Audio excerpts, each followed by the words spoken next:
Hello bachcho, let us understand question first. In the given circuit, an ideal voltmeter connected across 10 ohm resistance reads 2 volt.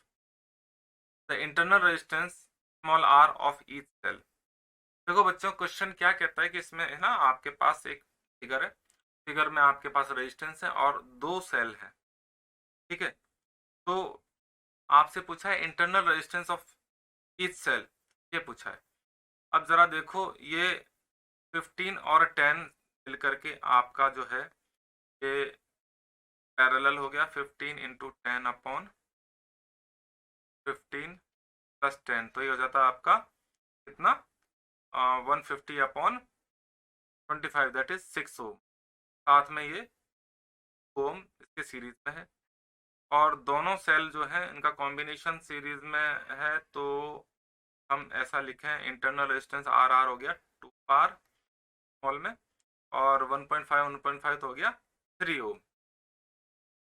तो बच्चों, आपसे ये भी कहता है इस क्वेश्चन में करंट कितनी होगी। चलो ये बात करें तो करंट कितनी हो जाएगी, I will be net EMF upon net resistance. Net EMF कितना, 3 अपॉन नेट रेजिस्टेंस हो गया 6 प्लस 2 आर, तो ये हो गया नेट करंट जो है वो होगी 3 अपॉन 8 प्लस 2 आर। ये तो करंट आई। अब वो एक बात और कह रहा है, वो ये कह रहा है कि 10 ओम जो है यहाँ पर कितना वोल्टेज रीड कर रहा है, 2 वोल्ट। ठीक है, तो ये 2 वोल्ट होना चाहिए, यानी यहाँ पर कितना पोटेंशियल ड्रॉप होना चाहिए, 2 वोल्ट का, ऐसा समझिए 2 वोल्ट। तो V equals to I R के हिसाब से 2 equals to I into R equivalent.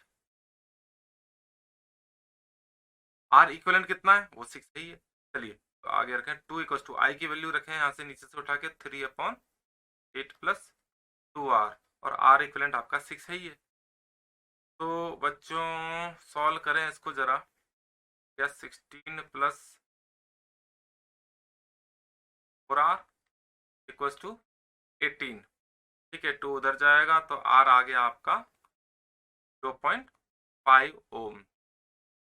तो बच्चों देखें जरा, चेक करें ऑप्शन, फर्स्ट ऑप्शन 4 ओम गलत हो गया, सेकंड ऑप्शन 1.5 ओम गलत हो गया, थर्ड ऑप्शन 0 ओम ये भी गलत हो गया, फोर्थ ऑप्शन 0.5 ओम, और यही हमारा आंसर भी है। तो fourth option is the correct answer, and I hope you understand it very well, and all the best.